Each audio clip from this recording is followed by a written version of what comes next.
बिस्मिल्लाहिर्रहमानिर्रहीम, अस्सलाम वालेकुम। मैं असदुल्ला खान हूँ। 3 वजूहात की बिना पर मैं कह रहा हूँ कि हुकूमत के यहाँ सफ़े मातम बिछ गई है। मायूसी के जो साए हैं वो गहरे हो गए हैं और आइनी तरमीम कई रोज़ के लिए टल गई है। हो सकता है हमेशा के लिए टल गई हो या ज़्यादा लंबे अरसे के लिए टल गई हो, लेकिन कम अज़ कम 10-15 दिन तो लगते हैं कि आइनी तरमीम नहीं हो पाएगी। काफ़ी दिन के लिए तरमीम टलती हुई नज़र आ रही है। 3 वजूहात की बिना पर मैं ये कह रहा हूँ। एक तो देखिए, नवाज शरीफ साहब बड़ी मुश्किल से सफ़र करके इस्लामाबाद पहुंचे थे। मुश्किल से इसलिए कि वो सियासी मामला से लाताल्लुक़ हैं, पार्लियामेंट आने को उनका दिल नहीं करता। बजट सेशन था, इतना इंपॉर्टेंट सेशन था, उसमें भी वो नहीं आए, जाके नथिया गली बैठे रहे और वो अमली तौर पर सियासत में हिस्सा नहीं ले रहे। उनका दिल ही नहीं करता कि वो पार्लियामेंट आए। उनको बड़ी मुश्किल से मना कर उनको जो है वो कायल करके इस इजलास में लाया जा रहा था, क्योंकि एक एक वोट इम्पॉर्टेंट था। और कल वो सुबह पहुंचे इस्लामाबाद ताकि उनसे वोट हासिल किया जा सके, लेकिन फिर कल आईनी तरमीम पेश नहीं हुई। अब कल नहीं हुई तो जाहिर है आज हो सकती थी। अगर आज होती तो एक रात मियां नवाज शरीफ इस्लामाबाद में ठहर सकते थे, लेकिन रात को वो नहीं ठहरे और वापस चले गए। इसका मतलब ये हुआ कि उन्हें अंदाज़ा हो गया है कि अभी यह आईनी तरमीम नहीं हो रही। नवाज शरीफ साहब का लाहौर वापस चले जाना यह जाहिर करता है कि उन्हें आज भी कोई उम्मीद नहीं है कि यह आईनी तरमीम होगी और अगले 2-3 दिन में उम्मीद नहीं है, वरना वो लाहौर से इस्लामाबाद और इस्लामाबाद से लाहौर का वापस सफ़र ना करते, 1-2 दिन इंतज़ार कर लेते। तो नवाज शरीफ साहब का लाहौर वापस चले जाना इस बात की निशानदही करता है कि आईनी तरमीम नहीं आ रही। दूसरा, जो आज वफाकी काबीना का इजलास होना था वो भी मौखर कर दिया गया है। याद रहे कि जब भी आईनी तरामीम पास होनी है उससे पहले एक वफाकी काबीना का इजलास होना है। उस वफाकी काबीना के इजलास में इसकी मंजूरी होनी है। मंजूरी के बाद फिर मुसवदा जो है वो कौमी असम्बली और सेनेट में पेश किया जाएगा। तो कल जो कौमी वफाकी काबीना का इजलास था उसको वो टलता रहा और फिर उसको आज के लिए मुलतवी किया गया कि आज काबीना का इजलास करके इसकी मंजूरी लेके फिर 12:30 बजे जो कौमी असम्बली का इजलास होना उसमें पेश कर दिया जाए। लेकिन आज वफाकी काबीना का इजलास भी मुलतवी कर दिया गया है और इसका मतलब भी ये हुआ कि आज कोई इम्कान इस बात का नहीं है कि आईनी तरामीम पेश हो सकें और वफाकी काबीना में उसकी मंजूरी के बाद कौमी असम्बली में पेश किया जाए। और वैसे भी कौमी असम्बली में आज जो है वो रूटीन की कार्रवाई होने जा रही है, रूटीन का एजेंडा पेश किया जाने जा रहा है। तो आज का दिन जो है वो भी तरामीम होती नज़र नहीं आ रही। और तीसरी और अहम बात यह है कि इरफान सिद्दीकी साहब जो हैं उन्होंने तो ऐलान कर दिया कि 10 रोज़ भी लग सकते हैं। इरफान सिद्दीकी आप जानते हैं नवाज शरीफ के काफ़ी करीब हैं, तो इरफान सिद्दीकी कह रहे हैं कि जी वक्त लगेगा, अब ये आसानी से नहीं होगा। सुनिए ज़रा इरफान सिद्दीकी ने क्या कहा है। लोगों के सामने भी जाना है और हमने खुद भी इसकी तफसीलात को जाना है। तो मैं 2.5-3 घंटे की मीटिंग में ऐसा नहीं देखा है। मौलाना का जो रिस्पांस था वो बहुत पॉजिटिव था, बहुत मुस्बत था और उन्होंने हुकूमत की राय से इत्तफाक करते हुए और हमने उनकी राय से इत्तफाक करते हुए ये तय किया है कि कुछ दिन और इसको इंतज़ार किया जाए, मौलाना को अपनी राय कायम करने दी जाए, जो कि राय की हद तक उन्होंने किसी चीज़ से इख्तलाफ फ़िलहाल नहीं किया। अब वो जुज़ियात में जाएंगे, अपनी राय देंगे, तो बहुत ही अच्छे माहौल में गुफ्तगू हुई है और ये जारी रहेगा। अब वो कहते हैं कि कुछ दिन मौलाना को सोच विचार का मौका दिया जाए, कुछ दिन उनको और दिए जाएं कि वो सोचें, जुजियात में जाएं और तय करें। लेकिन जुजियात में वो तब जाएंगे ना जब उनके पास मुसवदा होगा। मुसवदा आप दे नहीं रहे। कल हसनात मलिक ने बड़ी अच्छी लाइन दी। उन्होंने कहा कि हो सकता है कि हुकूमत ने ही मौलाना को कहा कि यार ये मुसवदे की बात करो ताकि हमारे हाथ भी कोई मुसवदा आए। यानी हो सकता है इनके पास भी मुसवदा ना हो, जहाँ तैयार हुआ है अभी तक उसी कैबिनेट में पड़ा हो।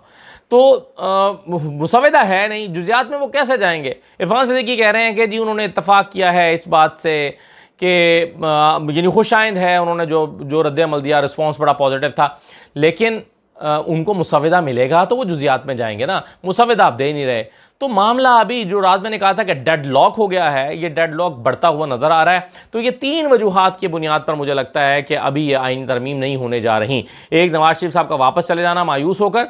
दूसरा जो है वो आज वफाकी काबीना का इजलास मुलतवी हो जाना। और तीसरा इरफान सिद्दीकी साहब का यह बयान। और अब जो है वो काफ़ी दिन के लिए ये मामला टलता हुआ नज़र आ रहा है। अब हम तसल्ली से बाकू जाएंगे, जो 25 तारीख को हमने जाना है। आप लोगों ने भी रजिस्ट्रेशन करवा दिया काफ़ी लोगों ने, और कुछ लोग जो है वो शायद और भी 2-4 दिन में करवा दें। अभी 20 तारीख तक का वक्त है, कुछ लोग अगर रजिस्ट्रेशन करवा देंगे तो फिर 20 से लेकर 25 के दरमियान इसका प्रोसेस 2-3 दिन का होता है, वो हो जाएगा। और फिर इंशाल्लाह हम 25-26 को फ्लाई करेंगे तो बाकू अब हम इत्मीनान से जाएंगे।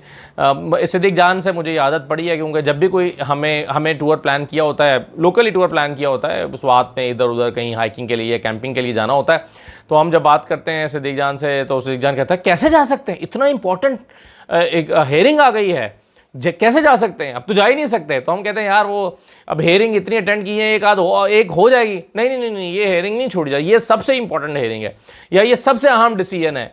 तो ये जो कल फैसला आ रहा है, मैं कहता हूँ यार फैसला आएगा तो रास्ते में हमें पता चल जाएगा, नहीं नहीं नहीं, फैसला खुद सुनना जाके। तो सिद्दीक जान अक्सर हमसे ये बहस कर रहे होते हैं कि अब कैसे जाया जा सकता है, तो मैं भी यही सोच रहा था कि ये आईनी तरामीम हो रही हैं, ये पता नहीं हमें रुकावट पैदा करेंगी, कैसे जाएंगे बाकू। जाना तो था लेकिन अब ज़रा तसल्ली से जाएंगे, आराम से, तो इसलिए आप भी इत्मीनान से चल सकते हैं और मैं भी। एनीवे, अच्छा अब देखिए कि ये जो दूसरा मामला है हुकूमत के लिए एक और सरप्राइज़ का, वो ये है कि तहरीक इंसाफ ने सुप्रीम कोर्ट जाने का फ़ैसला कर लिया इन्हीं आईनी तरामीम के ख़िलाफ़। तहरीक इंसाफ ने फ़ैसला किया है, तहरीक इंसाफ कहती है कि जी हम इसको चैलेंज कर रहे हैं सुप्रीम कोर्ट में, बुनियाद यह बना रहे हैं कि भाई आईनी तरामीम सेनेट का ईवान मुकम्मल होने तक रोकी जाएँ। सेनेट में भी सेनेट का इजलास जो है सेनेट के जो इलेक्शन हैं वो भी हुए नहीं हैं खैबर पख्तूनख्वा के, तो जब तक खैबर पख्तूनख्वा में सेनेट के इलेक्शन ना हो जाए तब तक इसको रोका जाए। ये अब सुप्रीम कोर्ट में मामला चला गया और सुप्रीम कोर्ट से अब इस दौरान ये जो डिले हुआ है, इससे एक और चीज़ भी हो सकती है कि सुप्रीम कोर्ट से फैसला ही आ जाए, वो तफसीली फैसला जो 12 जुलाई का फैसला था, अभी तक तफसीली फैसला आना बाकी था 8 जजेस की जानिब से, हो सकता है वो तफसीली फैसला ही आ जाए, और जाहिर है वो तफसीली फैसला आता है तो उसका भी एक इम्पैक्ट होगा।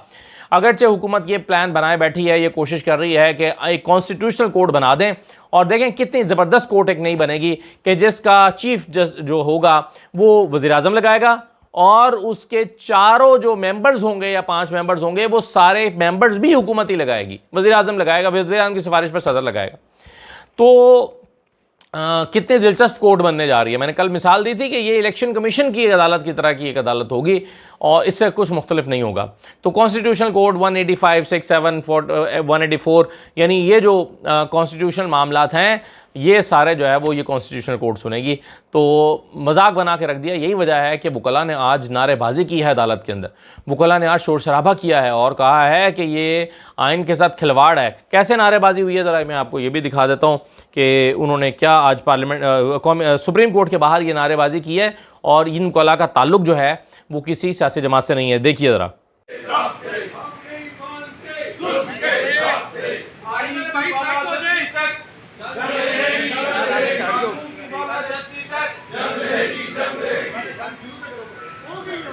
हो गई है, आज से जंग शुरू हो गई है।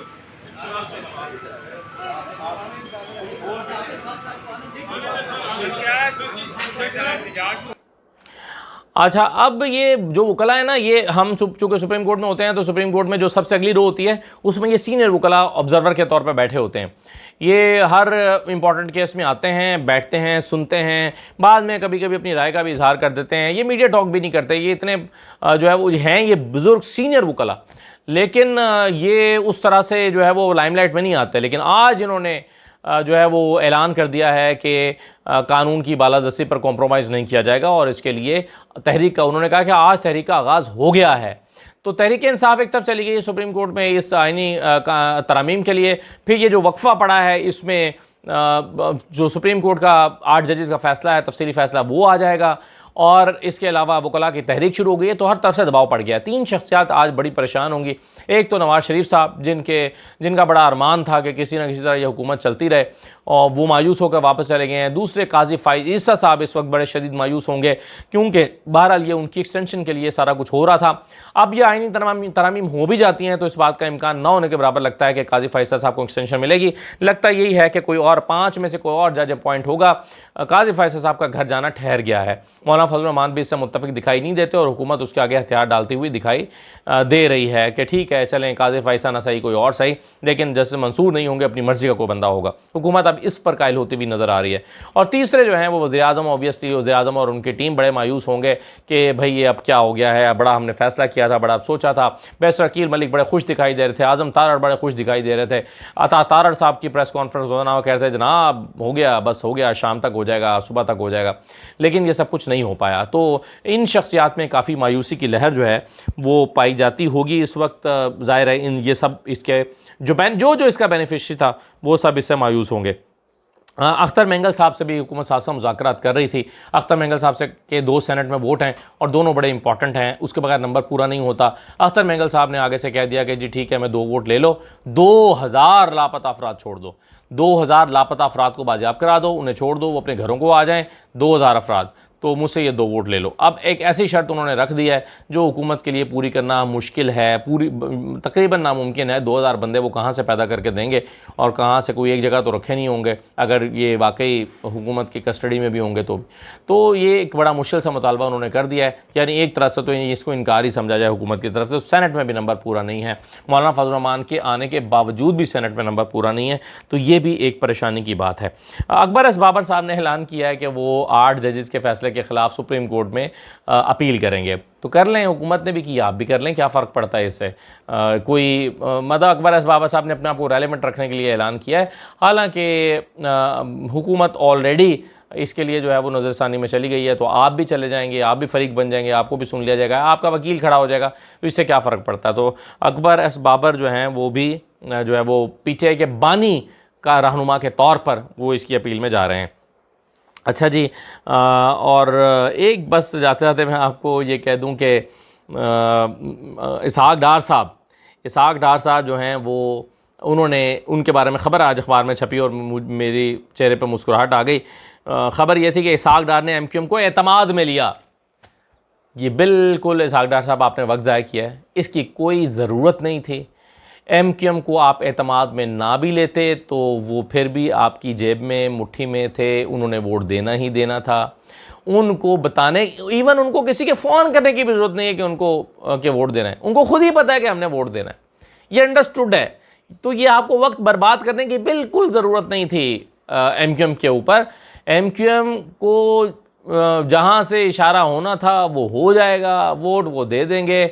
उनको एतमाद में लेना, उनको मनाना या उनसे बातचीत करना, ये सिर्फ रस्म अदा की गई है कि चूँकि सारे ही जो है वो अपने आप को रेलेवेंट किए बैठे हैं, तो चलो एमक्यूएम को भी, जैसे शायद खाकान अब्बासी और मिफ्ता इस्माइल भी रात मौलाना के पास चले गए, यानी सब जा रहे हैं तो उन्होंने सोचा चलो यार हम भी एक पॉलिटिकल पार्टी है, हम भी चलते हैं, ना आपका वोट है ना आपका, चलिए ठीक है। मैं इस इंटेंशन को पॉजिटिवली देखता हूँ। मैं कहता हूँ हाँ, शायद खाकान अब्बासी कंसर्न तो है ना एज अ पॉलिटिशियन और एज अ पाकिस्तानी, वो इस सारी सिचुएशन से कंसर्न है, इसलिए वो मौलाना के पास गए हैं उनको कायल करने के लिए कि मौलाना आप जल्दबाजी में कोई गलत फैसला ना कर दीजिएगा। ठीक है, चले, मैं उनके इस फैसले का एहतराम करता हूँ।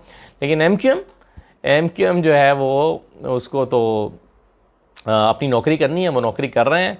अब उनको मनाना, उनको कायल करना, उनको एतमाद में लेना, ये महज इसहाक डार साहब कार बेकार है। इजाज़त दीजिए, अल्लाह हाफ़िज़।